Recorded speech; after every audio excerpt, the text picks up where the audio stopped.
Sir देखो, उस दिन मैं सिंगू बॉर्डर पर था मंच पे, वहीं उसने 1 करोड़ का चेक दिया था जी वहाँ। और देखो सरकार अब उस पर पहले तो इन्हें कंगना रमावट अड़ा दी उसके सामने। उसने जब ट्विटर वगैरह फेसबुक पर बयानबाजी हुई, अब उसके आगे ईडी का नोटिस भेज दिया प्रवर्तन निदेशालय का। सरकार अपना कितना भी साम दंड भेदभाव नीति अपना लो, हम उसको रुकने नहीं देंगे और हम दिलजीत के फेवर में है। ये कोरोनिल की दवाई बनाई, आके मीडिया में प्रचार किया, उसके बाद शाम को मान लिया कि कोरोनिल की दवा नहीं है, लेकिन उससे इनकी मार्केट वैल्यू इतनी बढ़ गई। तो ये धोखा नहीं है तो क्या है? असल धोखा वो है कि ये दिलजीत का धोखा है कि ना प्रैक्टिकल होता है किस तरीके से हो जाएगी इससे दुगनी। 1917 में चंपारण आंदोलन हुआ और नील की खेती करने में मजबूर किया गया किसानों को अंग्रेजों द्वारा। उसी तरह ये बिल है, ठीक वैसे ही बिल है। कितना मजबूर करोगे? हमें कॉन्ट्रैक्ट दिलवाओगे, फिर हमें मजबूर करोगे। हम अपनी मर्जी से खेती ना करें, उनकी मर्जी से उनका माल पैदावार करें अपने खेत में। ये कहाँ की ज़बरदस्ती है भाई? हम नहीं करेंगे, हम वो चंपारण ही बना देंगे इस आंदोलन को, हम बता रहे हैं। कभी सेलिब्रिटी, कभी यूथ, कभी आरएसएस के बंदे, कभी बीजेपी के एजेंट भेज के यहाँ हमारी आवाज़ दबाना चाह रही सरकार, तानाशाही दिखा रही सर।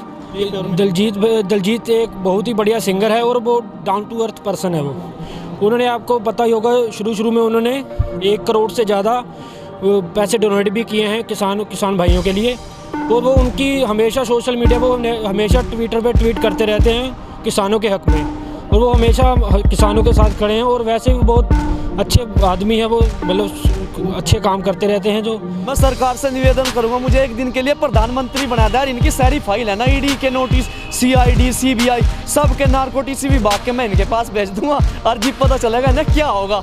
आप ये बताओ, रामदेव का भी हिसाब लिया, उन्होंने टैक्स चोरी करने के लिए ट्रस्ट बना दिया, उस पर क्यों नहीं ईडी का नोटिस भेजा आज तक? जवाब दीजिए प्रधानमंत्री जी। अब देखो, ये हमारा अधिकार है, इसको आप दबा नहीं सकते। बोलने का भी अधिकार है, सुप्रीम कोर्ट के दायरे में बोलते हैं। आप रामदेव पे हिसाब लीजिए, उसने टैक्स चोरी के लिए ट्रस्ट बना दिया। जो उसका बाबा रामदेव का जो है ना चेला बालकृष्ण है जी, वो पर्सन ऑफ द ईयर पत्रिका में जिस दिन बीजेपी सरकार आई 5वें नंबर पर जा लिया सरकार।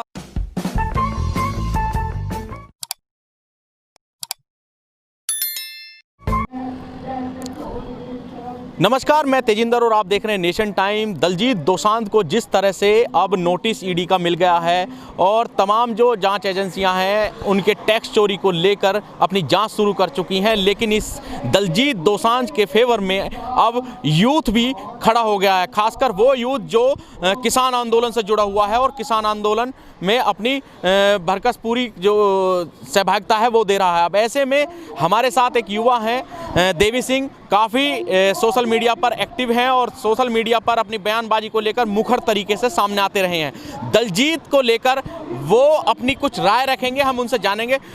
देवी, क्या जो मामला है, पूरा प्रकरण आपको पता है? दलजीत को जिस तरह से, क्योंकि उस दिन आप भी बता रहे हैं कि मैं भी वहाँ मंच पर मौजूद था, कितना क्या उन्होंने दिया था, कैसे हुआ था, वो थोड़ा बताएं। सर देखो, उस दिन मैं सिंगू बॉर्डर पर था मंच पे, वहीं उसने 1 करोड़ का चेक दिया था जी वहाँ। और देखो सरकार अब उस पर पहले तो इन्हें कंगना रमावट अड़ा दी उसके सामने। उसने जब ट्विटर वगैरह फेसबुक पर बयानबाजी हुई, अब उसके आगे ईडी का नोटिस भेज दिया प्रवर्तन निदेशालय का। सरकार अपना कितना भी साम दंड भेदभाव नीति अपना लो, हम उसको रुकने नहीं देंगे और हम दिलजीत के फेवर में हैं। ये केवल दलजीत ही नहीं, बहुत सारे ऐसे एक्टर, बॉलीवुड एक्टर्स और सिंगर्स जो हैं वो किसान आंदोलन को सपोर्ट कर रहे हैं। तो क्या जो इम्पैक्ट है वो पड़ेगा, क्योंकि सरकार की जिस तरह की नीति दिखाई दे रही है? कोई बात नहीं है, तो चलता रहेगा, कोई दिक्कत नहीं, सरकार ना दिलन दो। ये तो ईडी वीडी के नोटिस आते रहे। दिलजीत सोगांग है, बहुत अच्छा सिंगर है, उसके पूरे देश में फैन है, उसके कुछ नहीं होने देने के हम। किसानों के बीच में नेता बन का था, इन्हें सन्नी देओल ने तो सोचना समझना चाहिए। जब तो 2 किलो का हाथ क्या कर रहे थे, और इसकी माँ भी वहाँ MP है जो वहाँ से मथुरा से आज तक भी अपने लोकसभा क्षेत्र में भी नहीं पहुँची। जब तो वह हेलीकॉप्टर से गेहूँ काटने आवा थी। अब वे भी तो किसान परिवार के रोटी खाते होंगे अन्नदाता की, उन्हें भी तो आना चाहिए। वे तो बीजेपी के दबाव में है, यानी उन्हें भी पता इस कानून में कितनी कमी है। और देखो सरकार ने क्या काम करा, इसी उसमें काले कानून के उसमें सन्नी देओल की वायु सुरक्षा श्रेणी दे दी। सरकार ने सोचना समझना चाहिए था। वे भी तो किसान परिवार से है, सरकार सोच ही नहीं रही, हमारी आवाज़ दबाना चाह रही। कभी सेलिब्रिटी, कभी यूथ, कभी आरएसएस के बंदे, कभी बीजेपी के एजेंट भेज के यहाँ हमारी आवाज़ दबाना चाह रही सरकार, तानाशाही दिखा रही सर। जिस तरह से दलजीत ने दरियादिली दिखाई और किसान आंदोलन को सपोर्ट किया, 1 करोड़ रुपए डोनेट किया, तो जैसे आपने बताया कि कंगना रनौत ने पहले शुरुआत की थी और फिर दलजीत ने उनको उसी तरह से जवाब दिया, फिर उसके बाद कंगना ने कहीं ना कहीं अपना पीछा छुड़ाया, ये से कहिए।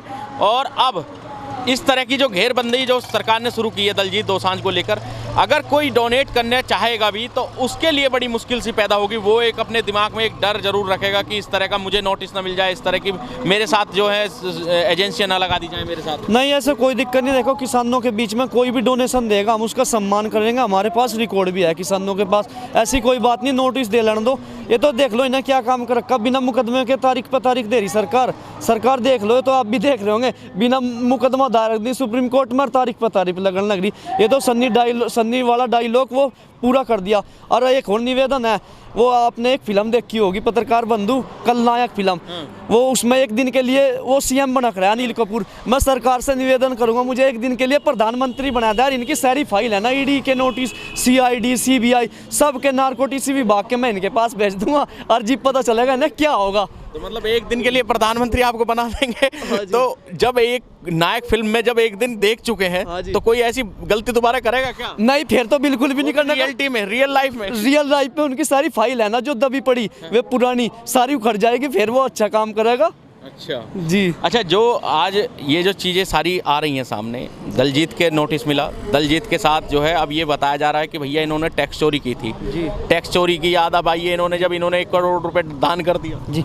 देखो, अब तो सरकार है ना अपने छानबीन कर रही है, हमारे जितने 40 जत्थेबंदी जब है उन पर भी नोटिस भेजने की तैयारी में, कभी FIR मुकदमे वगैरह, जैसे इन्हें फर्जी मुकदमे भी लगा दिए। इनसे कुछ नहीं होता, कोई बात नहीं। और सरकार से चैलेंज है, मेरा किसान नेता हूँ मैं देवी सिंह शामली से, कोई बात नहीं, आप जितना जेल में पहुँचाओगे ना उस तक दुगनी हमारी आवाज़ पहुँचेगी। और एक और चैलेंज है, अगर किसानों के पास गोली चला दी गई ना, किसानों पे ना पूरे देश में अगर गोली चला दी गई, ये किसी जाति समुदाय का आंदोलन नहीं है, पूरे किसान बिरादरी का है। यहाँ तो ढेर तो शहीद भगत सिंह बन जाएंगे और ढेर झांसी की रानी बन जाएगी। सरकार से चेतावनी है, इस सरकार से सही दिया जाए। अच्छा, आप क्या कहेंगे दलजीत को जिस तरह से अब तंग किया जा रहा है, तमाम ईडी जो है वो उसका नोटिस भेज दिया गया है और कहा जा रहा है कि दलजीत ने टैक्स चोरी की है क्योंकि उन्होंने किसान आंदोलन में ऐसी जो बात है कि उन्होंने 1 करोड़ रुपए डोनेट किया। देखिए सर, ये तो सब सरकार की सबको फंसाने की साजिश है और डराने की साजिश है कि वो पीछे हट जाएंगे। लेकिन हमारे जो किसान भाई हैं, जो उनके संगठन हैं, जितने भी इस संगठन में जुड़े हैं, वो सभी एकजुट होकर जुटे हैं और वो उन सबका एक ही लक्ष्य है कि बस ये किसान अपनी मांगे मनवा के ही जाएं बस। अपने पंजाबी, क्योंकि एक्टर भी हैं और सिंगर भी हैं दलजीत, और जो तम कहते हैं कि तमाम पंजाबियों के दिल पर राज करते हैं दलजीत, कुछ अपनी अंदाज में कुछ कहना चाहेंगे दलजीत के बारे में? दलजीत एक बहुत ही बढ़िया सिंगर है और वो डाउन टू अर्थ पर्सन है। वो उन्होंने, आपको पता ही होगा, शुरू में उन्होंने 1 करोड़ से ज़्यादा पैसे डोनेट भी किए हैं किसान भाइयों के लिए।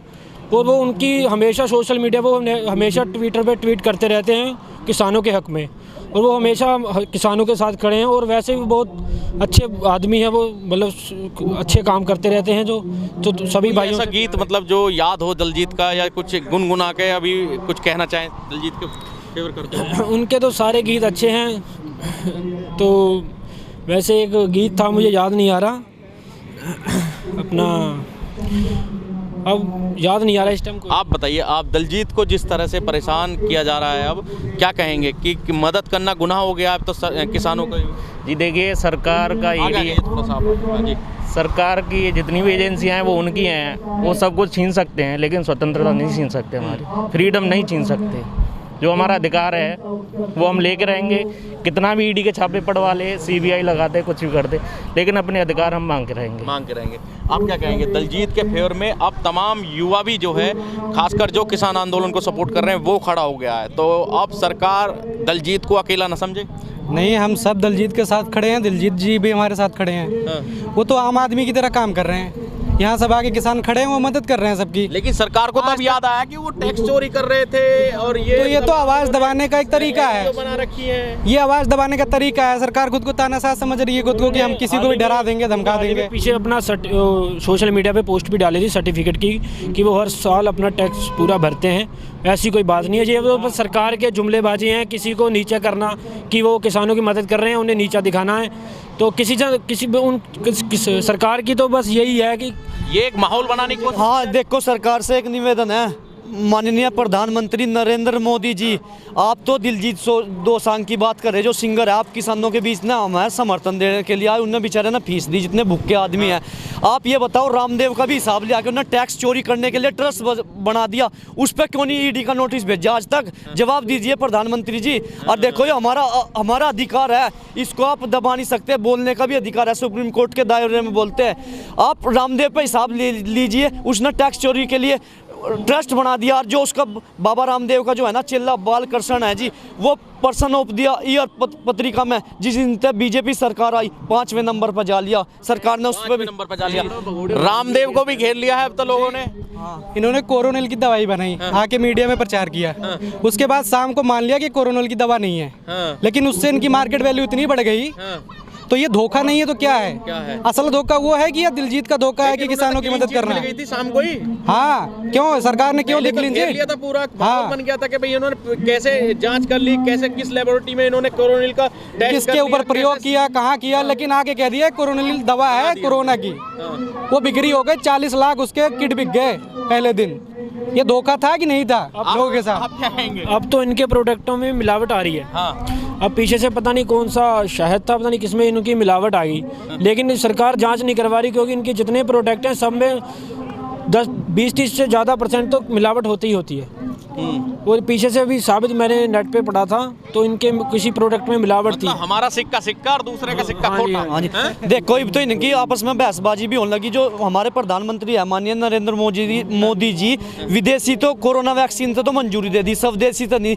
सुब्रमण्यम स्वामी है जो बीजेपी से सांसद है, उन्हें भी इन पर बयानबाजी की। इनके खुद सांसद ये कह रहे कितने झूठ बोलते हैं। मैंने उसका ट्वीट पढ़ा था, उन्हें कहा था आपने विदेशी तो मंजूरी दे दी वैक्सीन, तो स्वदेशी तो दी, यानी कि विदेशी को बढ़ावा देना चाहिए। और माननीय प्रधानमंत्री जी, आप पे विदेश का दबाव है, WTO का, आप जब भी कानून वापस नहीं लेते, क्योंकि आप वहाँ सम्मान के पात्र हो, अपना नाम चमकाना चाह रहे। देखो ना तो जी हमारे सुप्रीम कोर्ट सुन रहा, ना CID ना CBI, हम कहाँ डूब कम रहे जी।